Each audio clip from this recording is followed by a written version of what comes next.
निवडणूक आयोगावर आरोप करणं, ईव्हीएम आरोप करणं आणि न्यायालयावर आरोप करणं हा विरोधकांचा धंदा झालाय अशी टीका एकनाथ शिंदेंनी केली आहे। लोकसभेत जिंकले त्यावेळी सगळं चांगलं होतं, मात्र पराभवानंतर सगळं वाईट झालं असा टोला शिंदेंनी लगावला। रवींद्र चव्हाण यांच्या वक्तव्यावर अजित पवारांनी प्रतिक्रिया दिली आहे। रवींद्र चव्हाण यांचं म्हणणं बरोबर आहे, सर्वांनीच युती धर्म पाळला पाहिजे, आम्ही देखील युती धर्माचं पालन करू असं उपमुख्यमंत्री अजित पवार म्हणाले। ठाण्यात एकनाथ शिंदे यांनी प्रचार यात्रेच्या माध्यमातून शिवसेना आणि भाजप युतीसाठी शक्ती प्रदर्शन केलंय। शिवसेनेचे सर्व उमेदवार आणि कार्यकर्त्यांनी प्रचार फेरीसाठी गर्दी केली होती। उद्धव ठाकरेंनी अमित साटम यांच्या आडनावाची खिल्ली उडवल्यानं भाजप आक्रमक झाली आहे। ठाकरेंनी साटम आडनावाची चेष्टा करून कोकणवासियांचा अपमान केल्याचा आरोप भाजपनं केला। याचा निषेध करण्यासाठी वरळी नाका येथे भाजपनं आंदोलन केलं। मुंबई महापालिका ही ठाकरेंना सोन्याचं अंड देणारी कोंबडी वाटते असा आरोप करत उद्धव ठाकरेंनी विधान परिषद आमदारकीचा राजीनामा द्यावा अशी मागणी चित्रा वाघ यांनी केली आहे। शिवशाहू फुलेंचा महाराष्ट्र मागे राहता कामा नये असं अजित पवार यांनी रायगडमध्ये भाष्य केलंय। विजयानं हुरळून जाऊ नका आणि पराजयानं खचून जाऊ नका, उद्याच्या जिल्हा परिषद पंचायत समिती निवडणुका महत्त्वाच्या आहे, त्याची तयारी करा असंही अजित पवारांनी कार्यकर्त्यांना संबोधन केलं। ठाकरेंच्या कुठल्याही विचाराच्या महापौराला तुम्ही बसवलं तर मुंबईमध्ये उर्दू शाळाच वाढणार आहेत आणि उर्दू भवन तयार होणार आहे अशी टीका मंत्री नितेश राणेंनी केली आहे। भटके कुत्रे मोजण्याचे काम शालेय शिक्षण विभागाने शिक्षकांना दिलंय। हा एक केविलवाणा प्रयत्न प्रशासनाकडून केला जातोय। शिक्षकांना शिकवण्याचं काम द्यावं, इतरत्र काम देऊ नये, यासाठी आता सरकारनं गंभीर होणं गरजेचं आहे असं आमदार सत्यजित तांबे यांनी म्हणत या निर्णयाचा निषेध केला।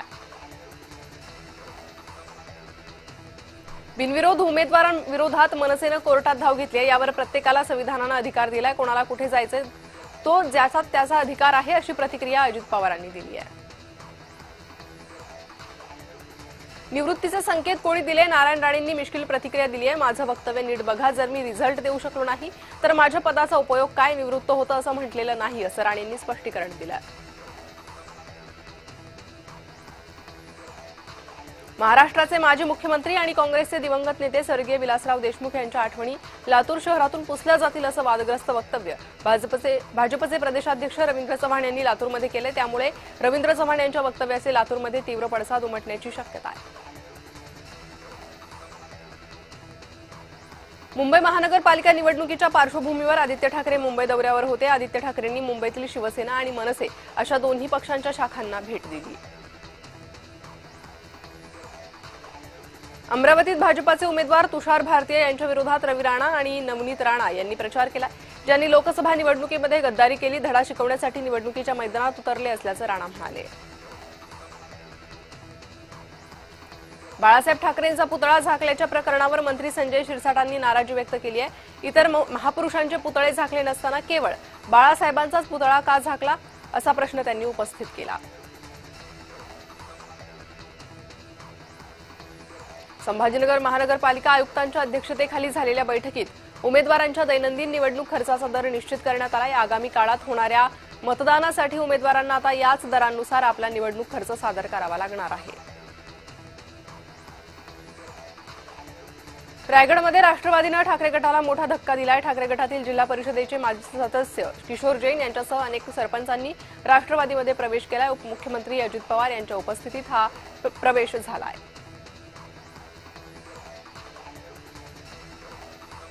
पुण्यातील काँग्रेसच्या महिला नेत्या संगीता तिवारी यांनी प्राथमिक सदस्यत्व आणि महिला आघाडीच्या पदाचा राजीनामा दिलाय। ऐन निवडणुकीच्या काळात तिवारींनी राजीनामा दिल्यानं काँग्रेसचा धक्का बसलाय। संगीता तिवारी राष्ट्रवादीत प्रवेश करण्याची शक्यता आहे।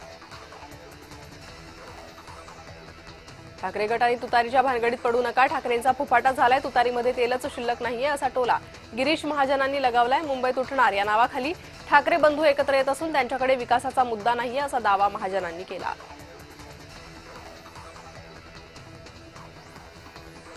अजित पवारांनी भाजपवर केलेल्या आरोपांनंतर राष्ट्रवादीला सोबत घेतल्याचा पश्चाताप झाला।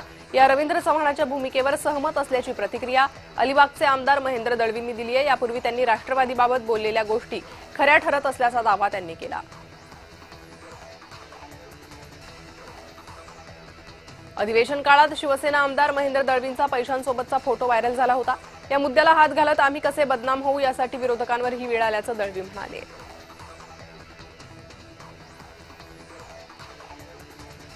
मुंबईचा अस्सल ब्रँड असणाऱ्या डबेवाल्यांची ओळख जपणारे, त्यांना सुविधा देणारे देवाभाऊये आणि फक्त भाषणबाजी करत मराठी माणसांना डब्यात घालून तिजोरी भरणारा ठाकरे गट आहे, असा टोला भाजप आमदार चित्रा वाघ यांनी लगावला. हिंदूंनी 4 मुले जन्माला घातली पाहिजे या नवनीत राणांच्या वक्तव्यावर असदुद्दीन ओवेसींनी पलटवार केलाय. तुम्ही 4 नाही 8 मुलं करा, आम्हाला काय करायचं, असा टोला ओवेसींनी लगावला. महायुती धर्म हा केवळ भाजपनेच पाळावा असं नाही, राष्ट्रवादीनेही पाळावा. त्यांच्याकडून एखादं वक्तव्य झालं तर आम्ही प्रत्युत्तर देतो, त्यांनी व्यवस्थित वक्तव्य करावी, आम्हीही प्रत्युत्तर देणार नाही, असं वक्तव्य भाजप प्रदेशाध्यक्ष रवींद्र चव्हाणांनी केलंय. अजित पवार राष्ट्रवादीच्या बीडच्या नगराध्यक्षा प्रेमलता पारवे यांच्या जावयावर नोटा उधळल्या. बीडमधील व्हिडिओ व्हायरल झालाय. मुजीब शेख हे राष्ट्रवादीचे नेते, त्यांच्यावर कारवाई करा अशी मागणी विरोधकांनी केली आहे. जालन्यात भाजप उमेदवारांच्या प्रचारासाठी देवेंद्र फडणवीसांनी सभा घेतली आहे. निवडून आल्यानंतर झोपडपट्टीधारकांचा प्रश्न हातात घेऊन सर्वांना पक्की घरं बांधून देणार आणि जालन्याला कचरामुक्त शहर बनवणार असं आश्वासन फडणवीसांनी दिलं. सध्या राज्यभरात बिनविरोध निवडून आलेल्या नगरसेवकांवरून मोठा राजकीय वाद प्रतिवाद सुरू आहे. अमोल मिटकरी यांनीही या वादात उडी घेतली आहे. बिनविरोध निवडणूक ही लोकशाहीला घातक असल्याचं त्यांनी म्हटलंय. हा पायंडा चुकीचा असल्याचंही आमदार अमोल मिटकरी यांनी विधान केलं. ठाकरे बंधूंनी लढण्यापूर्वीच हार मानली अशी टीका शिवसेनेच्या प्रवक्त्या ज्योती वाघमारेंनी केली आहे. निवडणूक तोंडावर असूनही ठाकरे बंधूंच्या सभा गायब आहेत.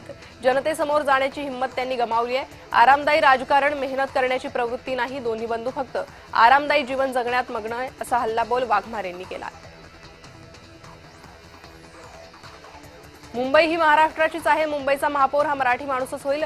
जनता ठाकरे गटाच्या पाठीशी भक्कमपणे उभी राहील, असा विश्वास ठाकरे गटाचे स्टार प्रचारक आमदार सिद्धार्थ खरात यांनी केला. अहिल्यानगरात मनपा निवडणुकीसाठी भाजपच्या प्रचाराला सुरुवात झाली आहे. प्रदेशाध्यक्ष रवींद्र चव्हाण आणि मंत्री राधाकृष्ण विखेंच्या उपस्थितीत शहरात प्रचार फेरी काढण्यात आली.